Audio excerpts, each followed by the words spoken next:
And then Jack's like in the corner like, what's Jack doing? Look into my eyes and it's easy to see. Rock!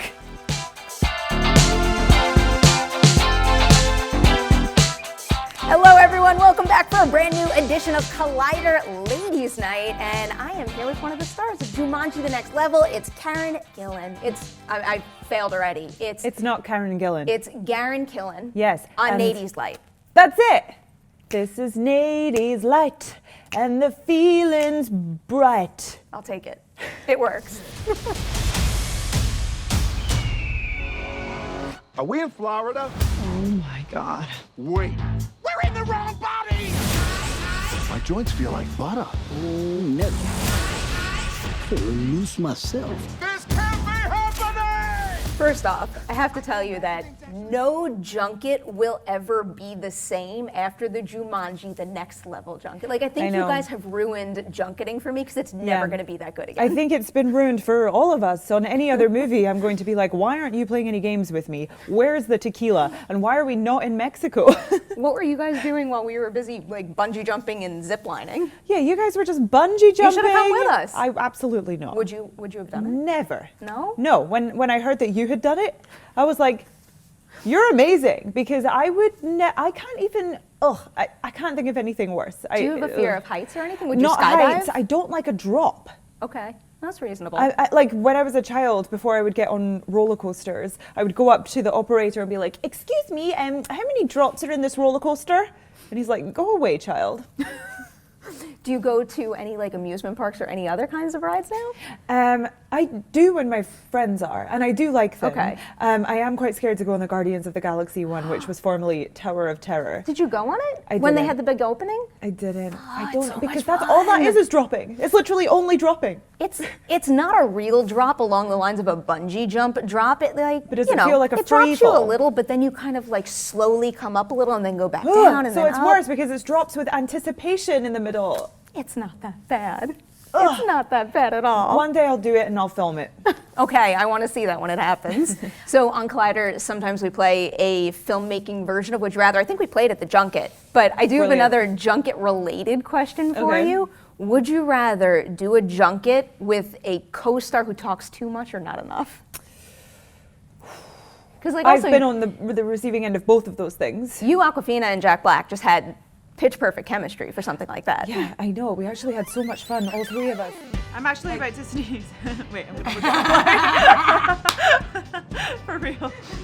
Let her rip though, don't hold it in. Oh, it's gone! God damn it. Achoo! I would say I'm gonna go with someone who talks too much, because I don't want to have to talk too much. I sort of just get to the point quite quickly, but then I've been with actors, and I'm not naming names, who I think that they finish talking, but then they start up again. So I'm always like, and I would like to, oh, sorry, okay. And I keep on, and I can't get the rhythm. I feel like even just sitting on the opposite side, I have the same thing every once in a I can while. You just imagine. never know. Or Yeah, when like, someone's when are they like, gonna- someone's like very breathy. But then they keep talking, see? Like you just Yes. don't know. Yeah, and also I feel for you guys on the other side when one person takes a really long time to answer a question, and then your time is up, and you haven't asked anyone else a question. As long as it's an answer of substance, though, I will take it. Yeah. As long as the person ran with the question. I have another junket-related question for you. Okay. Ever since joining the first Guardians of the Galaxy movie, are you ever not asked about Marvel in an interview setting?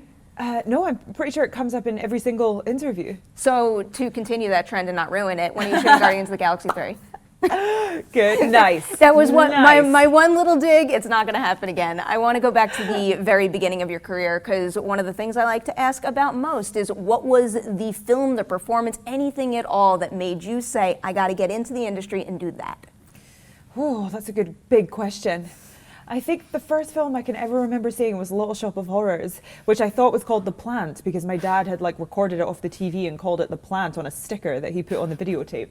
And so I was like, The Plant's scary and Audrey's cool. And so I think that really got me interested in films and musicals and things. And then, a lot of friends. A lot of friends. Up in the top of Scotland, it was like the dream life because they had loads of friends and they lived in New York and they all just had great lives. And I was like, I'm going to get that for myself. Oh, I'm so curious now. Coming from that, did you envision going to New York or to LA to hit it big? Because I'm a little partial to New York, even though I love LA right now. I might be a little partial to New York as well. Smart answer. I think, well, it's halfway home for me, and you can definitely feel that too. LA's no bad place to live at all. It's a good quality of life, but like, I think I imagine living in New York, but in terms of making it, yeah, you would imagine that happens in Los Angeles. When you thought about making it and you pictured yourself in Hollywood or wherever, how does that compare to kind of the career that you've led thus far? Did you picture yourself like, I'm going to be an action star, or I'm going to be in comedy, or anything like that? Neither of those things. I grew up in Scotland studying Greek tragedies. And also other stuff too, but like a load of stage stuff, really. I did have ambitions to get onto screen, though not just stage, but like action stuff? No, I didn't think it was plausible for someone like me. I'm Wait, 4 why? strings of spaghetti running around the moors of Scotland. And like, I just don't, I never thought that would happen. And then when it started happening, I was like, I'm a full fraud, and you're going to find out that I am terrible at this at some point. And now, I'm not terrible at it anymore. I'm actually quite good at it. How many of your own stunts do you do in this new Jumanji movie compared to the first one? Do you do even more this time around? I definitely do more of my own stunts this time around. We had the team from Mission Impossible come on to the Jumanji sequel. Oh my God, your second unit director. Wade why is his name? Eastwood. Yes. Yeah. That's very exciting. So, I'm Tom Cruise level now. What can I say? We have to find Spencer and Bethany. This next adventure is even more challenging. This time, not all of you will leave the game alive. You need to run No a foot bungee race jumps. with Tom Cruise. That's when you become official. A foot race? Yeah, you got to run him in a race. I mean, Tom Cruise running is like next level running. I feel like I can rival that run. Yeah? Yeah. I've really thought about every finger placement, everything. You say it like a joke. I feel like finger placement is important. I'm saying it like a joke, but it was no joke. I feel like you're supposed to run with your fingers out, I think, like to cut the air or Yeah, something. I mean, it depends on versus, my like, character. fists. Nebula runs with straight hands out, but She does. if you're a human, I'll just give it a gentle Okay. curvage. Nebula is basically like a machine, so she has to do everything like for peak efficiency. Exactly. Did you take any of Nebula with you? Like, do you have any like robotic qualities now that kind of mimic what you do when you play her? I think maybe I might tilt my head sometimes, which is something I developed on the first Guardians of the Galaxy, where she kind of just does a little, which just looks a lot better in the makeup than it does right now with my face, because I just look like a little dog. I will never forget seeing you in the makeup for the first time in person on the set of Guardians of the Galaxy Volume 2 and just doing yeah? like a normal interview, like fully Yeah, dressed ridiculous. as Nebula. And we were like behind Dave in line on the lunch line, and he's just dressed as Drax, just like getting food. Yeah, just shirtless and covered in things. Probably business as usual for you. Yeah, it becomes very normal, you know. Per day, he has to get into a sauna at the end of the day. Oh, yeah. With like 7 guys, and they all just get their shorts on, get sweating, and take that makeup off. You gotta do what you gotta do. So this is a little convoluted, but I'm going to try to get this across kind of clearly. So when you're first starting out in the industry, I imagine it's almost like a feeling where you don't want to say no to anything so you Yeah. can gain more experience, especially when opportunities come your way. Yeah. But you want to start off your career building your resume in a way that kind of speaks to you with projects that are important to you. So at Yeah. the very beginning, did you have a tough time, or how did you figure out how to find that balance between the two mentalities? It's true, you know, it's you know, you need to get your foot in the door, but you don't want to go down an avenue that you didn't, you know, picture yourself going, you know, so I think I definitely dabbled in some things that I didn't see in the long run. I mean, I auditioned to be like an actor in the Chamber of Horrors in London, which is like an experience where you jump out at people and you're one of the actors, and I didn't get it. Well, like, what kind of creature were you? Was it something like that? They said that my character was really weird and not working, so I don't know what I was doing. Like, basically everyone got a part in this, so I must have been really off to not get this. So I feel like what you should do in order to kind of like fulfill this missed opportunity is one day you should go to the Halloween Horror Nights folks, and you should ask them to like Yes. dress you up one night and just give it a Just go. give me that opportunity. It looks like so much fun to I me. mean, I would love that. I actually went to that haunted hayride thing, Haunted Hayride is great. and I was looking at all the actors, and I was like, you know what? These characters are better than what I did in that room that day. So you're I not will a fan admit of that. big drops, but you will take the thrill of like a haunted house Yes. type experience. Yeah, Okay. and I really, really like buy into it as well. Like there's a lot of screaming happening. Okay. As long as it's one or the other, I'm cool with that. Yeah. Just going back to the beginning again, just with the idea of auditioning too, because I think it's beneficial for just about anyone out there, no matter what field they're in, to hear about, someone's experiences of failure and how they overcome it. So you don't get an audition, what's the quickest way you could find to kind of snap out of it, kind of give yourself that boost to carry on and go for another project? I think it's all in your mental state. If somebody said to you, you're going to get everything that you're aiming for in 5 years, right? You would just kind of relax a little bit and be like, okay, it doesn't matter about that audition. So you kind of have to adopt that mindset because that is true belief in yourself. And I think that luckily I was born with that. But I do think that you can acquire that through sort of just really being mindful of it and being positive and just sort of really believing in yourself because you have to before everybody else is going to. What was the very first time you were flat out offered a role where you didn't have to audition for it?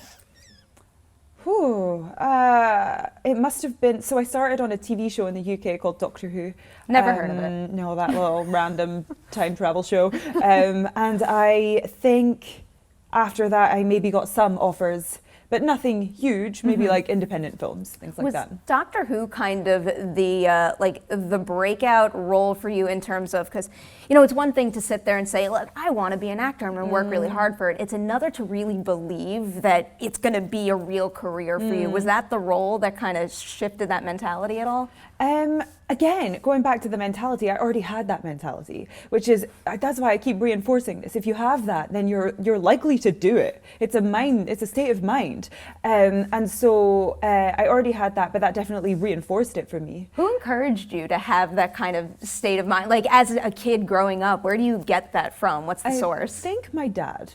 I think that's where it came from. But neither of my parents ever expressed doubt when I said, I want to be an actress and I want to do this. They weren't like, oh, it's a tough career. They were like, go for it. And so for me, I was like, this is plausible and achievable. They think it is, I think it is. And then my dad would talk to me about how much drive it would really take for someone like, or I don't know, the Beatles, for example. They had, John Lennon was incredibly driven, random example. So the Beatles is never a bad example. No, I know, and I hope you don't think I'm comparing myself to the Beatles because that's a catastrophe. But no, he talked to me about how much drive it was required in order to get that far with your career. And so I kind of learned about drive and I was like, oh, I wonder if I have that. I remember asking that, like, do I have drive? And then somehow I think that just making me aware of it kind of gave me a lot of it, I think. This might be making you repeat the same answer, but coming from that kind of background and just with the mentality you seem to have, for someone out there who maybe is just starting as an actor, what advice would you give them? I mean, mind state is everything. I mean, you can walk into a room and have the attitude of, I'm going to get this and this is my time and how can you help me do what I need to do? Or you can walk in the room and be like, how can I please you? Oh God, I probably won't get this, and there's a huge difference there. Also, I would say you have to have that mind state, but you have to be incredibly proactive and work really hard and create opportunities for yourself and be self-generating. I can't emphasize that enough because people aren't just going to be like, here, have all the jobs. You have to really go after it and eventually it'll start coming back and paying dividends. I like all that advice, whether it's for acting or really like for anything you're into. How did Jumanji come about for you? The original one, is that something you auditioned for? Did they kind of fit you into the other three and think that you were the right fit for that? No, it was just a normal audition. Like, they didn't have me in mind or anything like that. I remember getting the audition on the day I wrapped on Guardians of the Galaxy Volume 2. And I was like, done it, and had a glass of wine. And then, ping, audition for Jumanji. And I'm like, I love the original. So I was like, this is so exciting. What were you picturing when you got that ping as a fan of the original? Because I am a diehard fan of that 1995 movie. Me too. And when I first heard about this, I'm like, I don't know how you're going to do this. Especially when I first heard about the video game idea. I'm like, I don't think this is going to work. You're taking away the texture of the one I love, which isn't true in the end.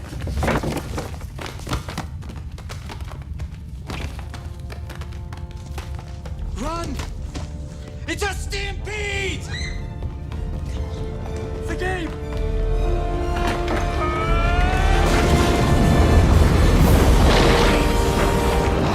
Don't look back! Well, no, I kind of had a similar reaction. I was like, what are you going to do with my Jumanji? I love this film, and why are you remaking this of all things? Like the reaction that I think everybody had. And then I read the script, and I was like, oh, this is going to be really good. And this group of people working on it are so talented. It's in safe hands. And then I was like, oh, I have to get this. This makes all the sense in the world for me. And so please let it happen. Do you remember what you had to do in the audition? Yeah, I had to go in and read like 3 scenes with Jake, the director, and the casting directors. And I remember distinctly everyone was dressed in the outfit or like variations of the outfit, and I didn't, because I was like, it's kind of very Martha to not want to wear that.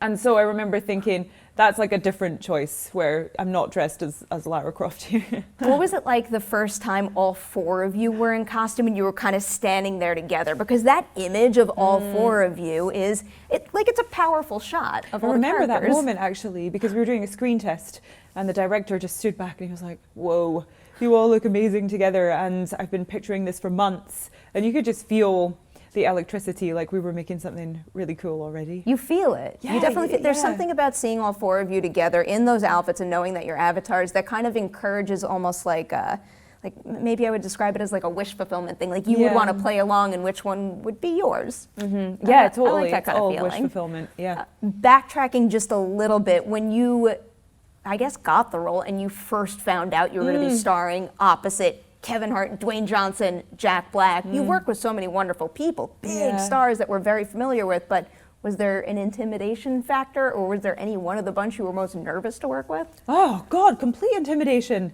Yeah, there's 3 giant movie stars. And I've worked with giant movie stars before, but never in a sort of equal parts capacity, you know? So this was my first time having to step up to that position. And I was definitely the newbie, and not everyone knows who I am, you know? So it was like really intimidating, but they were so supportive, and they really kind of made it a lot easier for me than it could have been.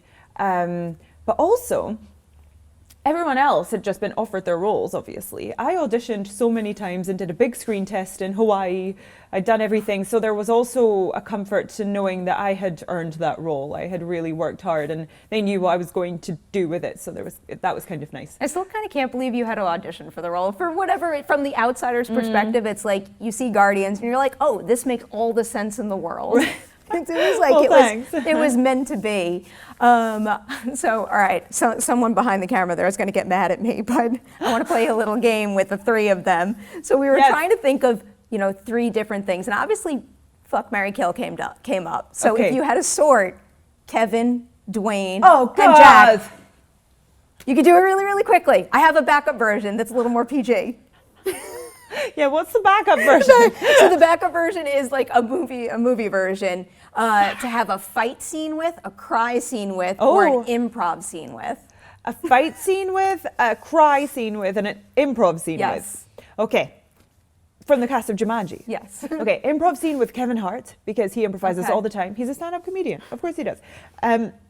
Cry scene, and what was the other one? Fight scene. Fight scene. I'm fighting The Rock. I had a feeling you would go for that. Dwayne Johnson against me.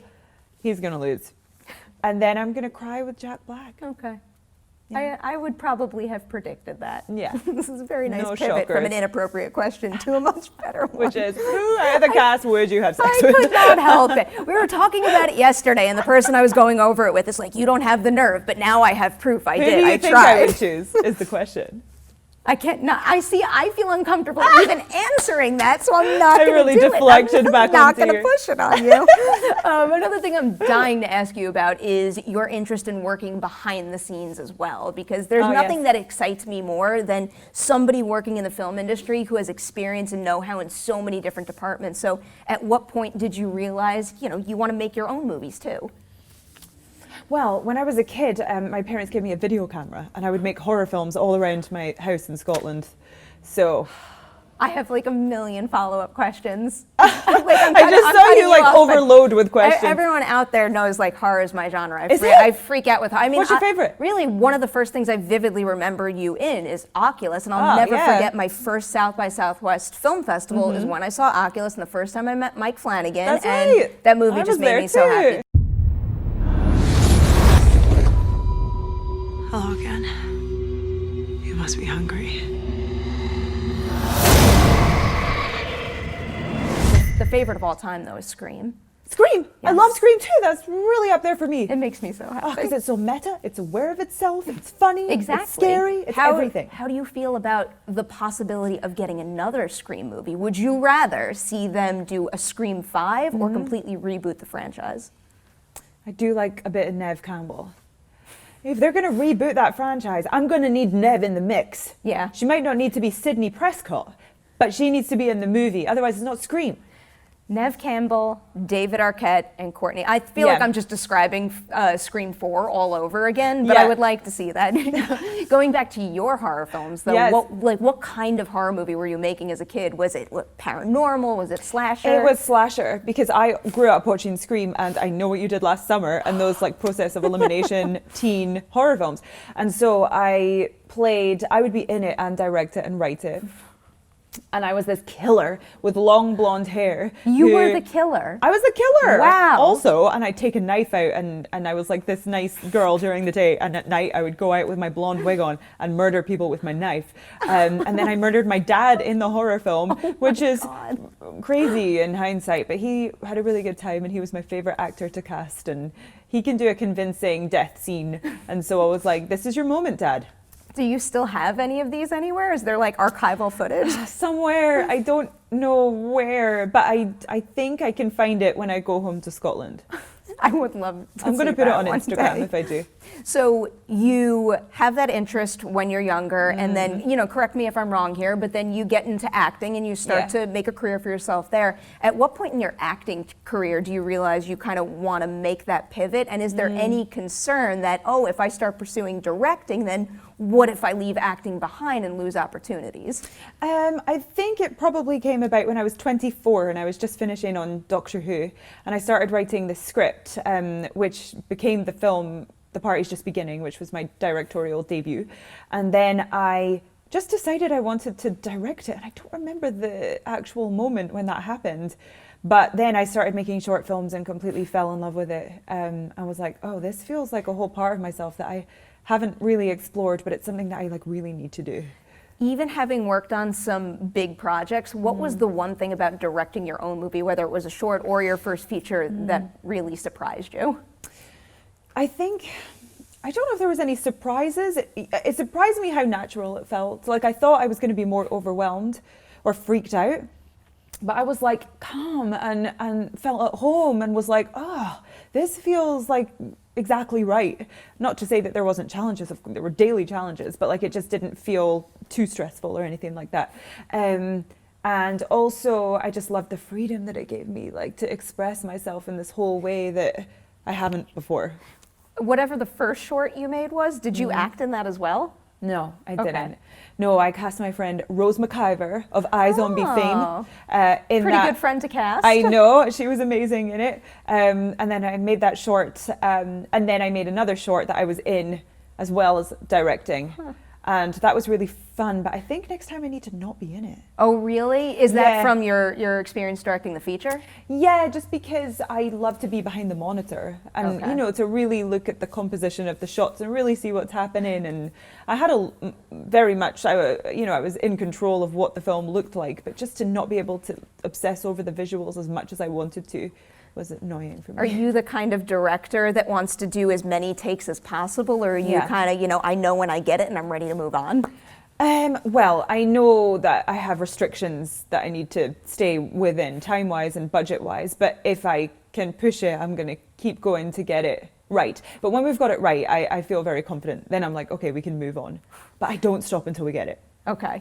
That probably a smart move. You want to be confident in the shot at the end. No, yeah, because, they try to move you on a lot, so you really have to fight to just keep going sometimes. Can you tell me about the choice to run with The Party's Just Beginning for your first feature? Because I'll be completely honest, I didn't do any reading on it other than the fact that you directed it. And for whatever reason, I jumped into it assuming, I don't know why I thought this, but that it would be like a party comedy. And it's not that at all. It's very, very heavy material. And at least from my perspective, it seems like that would be a very intimidating first feature. Boy, you're a mess. I wasn't always like this.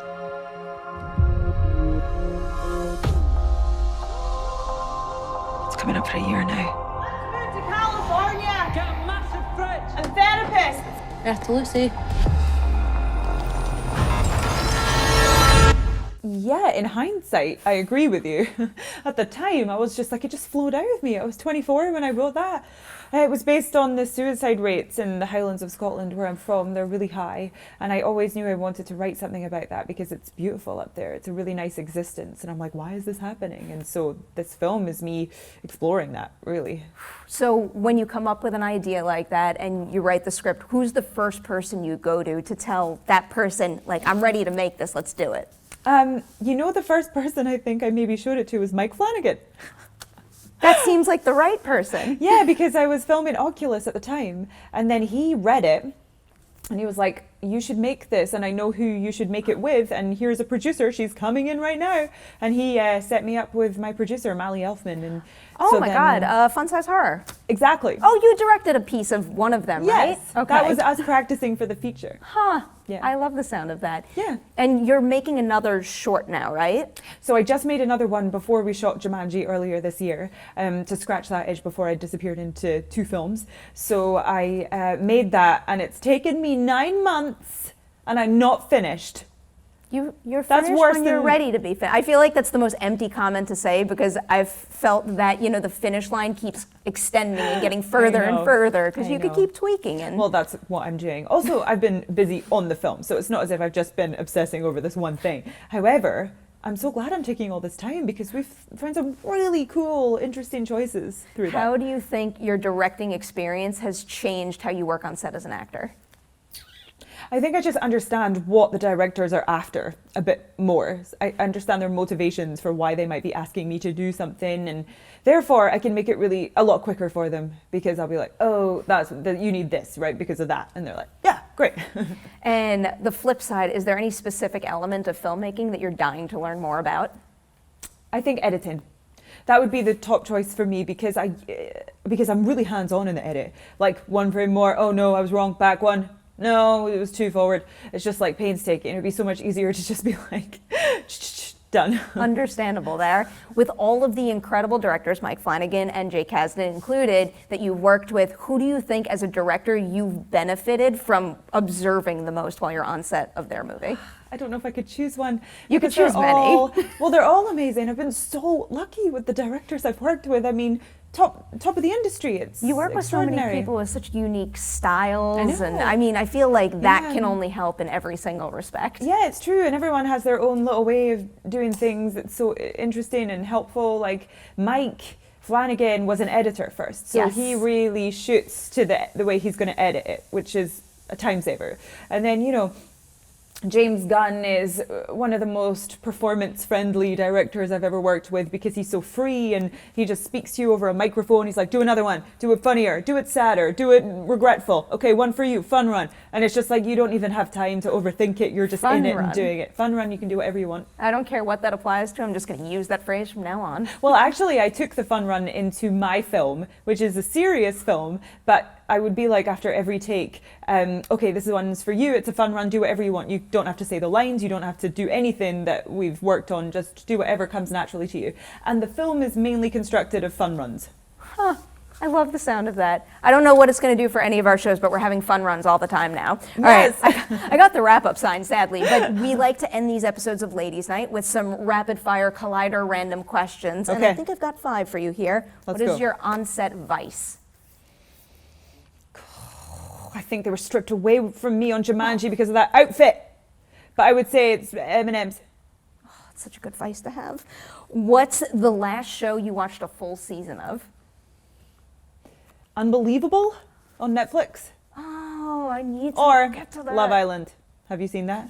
I'm aware of Love Island because a friend of mine you're- does the hosting of that. Oh, you're going to lose your life to I this know, thing. I've heard of it. Save yourself. I'm in big trouble. What is your best celebrity impression? I like to just do requests. I don't have one. So Can I give me make one anyone. request? Yeah. Can I get a little bit of Dwayne, a little bit of Kevin, and a little bit of Jack? That was 3 requests, but I feel like we've got to Okay. work them in here. Here I go. Dwayne. I just wanted to be able to say thank you. There's a lot of mana in the room. And then Kevin comes in the door. What the hell? I'm sorry. And then Jack's like in the corner, like, what's Jack doing? Look into my eyes and it's easy to see. Rock! So basically, Jumanji 3 is just going to be you playing all 4 roles. That's right. That's what me and the studio are talking about. I'm totally open to that. All right, last question for you. What is your biggest fear overcome? What is my biggest fear overcome? Overcome. A fear that you had, whether it's something movie making related or anything else that you have overcome recently. Maybe presenting awards. That really freaks me out. Okay. Because I'm not a TV presenter like you. I don't understand how you can do that. I schwitz every single time I do something like Schwitz, that. I like that word. Yiddish, I can't help it. I like it. Schwitzing. Okay. What is the last thing you presented? I think it was a People's Choice Award. Cool. Oh my God, it's so scary because like you're reading this thing and you're like, this is just, I don't know why, because I don't have any emotions to channel the energy into. You're just kind of just this thing, just exposed, standing there. See, that's when you have to use the mentality you were talking about at the beginning of the episode. You have your confidence and you present that award. You're absolutely right. You got this. Thank you. Thank you so much for your time today, Karen. Thank Big you. congratulations on the movie. Everybody out there, Jumanji: The Next Level in theaters nationwide on December 13th. Check it out. Also, hey, why don't you watch me bungee jump? Because that was incredible and a thing I'm never going to forget thanks to these guys right here. Thank you so much for watching this edition of Collider Ladies Night. Like and share this episode before you leave, and we'll see you soon with more. This is Nadie's light, and the feeling's right. This is Nadie's light. Oh, what a light, oh, what a light. That's going to be copied and pasted on every single episode.